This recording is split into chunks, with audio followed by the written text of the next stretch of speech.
faut reconnaître que l'Afrique est toujours à la croisée des chemins. En matière de droits humains, le contexte est très difficile. Très difficile dans ce sens où les droits humains, ça va de pair avec la stabilité, avec la prise en compte de tout ce qui est humain. Malheureusement, que ce soit du nord au sud, de l'est à l'ouest, l'Afrique est toujours en train de conjuguer l'instabilité, les partis politiques en bruit. Dans un tel contexte, on ne peut pas tellement parler de la promotion des droits humains. On est toujours en quête de ces droits humains. Même les acquis ne sont pas préservés. Ce qui est acquis aujourd'hui nous échappe demain. Mais globalement, je pense que, vu l'engouement de la jeunesse qui prend part au débat public, j'ai un regard vers le ballet citoyen au Burkina, Y en a marre au Sénégal, Filimbi en RDC. La jeunesse est en train de s'engager. Donc il y a motif de satisfaction pour les perspectives en Afrique en matière de droits humains. Donc à ce niveau, je reste quand même optimiste.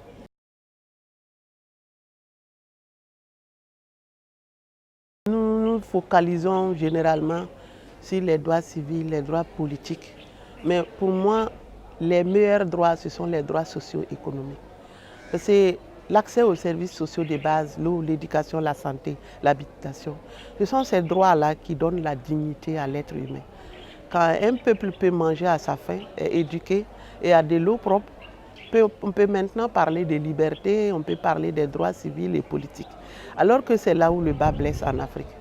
La grande majorité de la population vit en deçà du seuil de la pauvreté. Ces droits minimums qui permettent à l'être humain d'être restauré et de participer au développement ne sont pas encore un acquis. Les problèmes des réfugiés, jusqu'à présent, on traite cela sous la forme de la charité. On ne parle pas de charité quand il s'agit des réfugiés. On parle de droits. Sont-ils toujours des Burkinabés, sont-ils toujours des Maliens, des Sénégalais, des Mauritaniens? Un réfugié a toujours un droit dans la mesure où nous avons des instruments, que ce soit nationaux, sous-régionaux ou internationaux. On doit pouvoir passer par ces canaux-là pour gérer les réfugiés et non passer par la charité. Ils ont des droits, on a des instruments, il faut les appliquer. Malheureusement, comme je l'ai dit, nos États s'engagent, mais la mise en œuvre laisse à désirer. On a bien fait de ratifier des instruments, ça fait plaisir, mais dans l'application, il y a un grand pas à faire.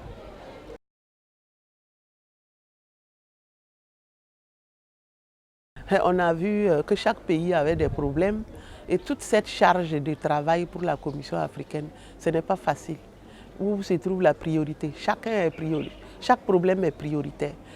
Du côté du Burkina, nous avons beaucoup apprécié l'apport de la Commission quand on avait des soucis avec le pouvoir passé, le pouvoir déchu de Blaise Compaoré. La Commission a été à nos côtés quand nous avons voulu une loi qui puisse protéger les défenseurs des droits humains. La Commission a été à nos côtés à travers Madame la rapporteure spéciale de la Commission africaine chargée des droits humains, Maître Reine Alapini. Elle a fait le déplacement au Burkina pour veiller à ce que la loi prenne en compte quelques préoccupations importantes des défenseurs avant son adoption. Et la Commission a été également à nos côtés pour le dossier Norbert Zongo, dont la Commission africaine nous a accompagnés jusqu'à ce que le dossier soit jugé au niveau de la Cour africaine et que le Burkina soit condamné. Mais je pense que même au niveau des réformes, le Burkina, après le jugement, a pu faire d'énormes efforts puisque nous avons la dépénalisation des délits de presse aujourd'hui.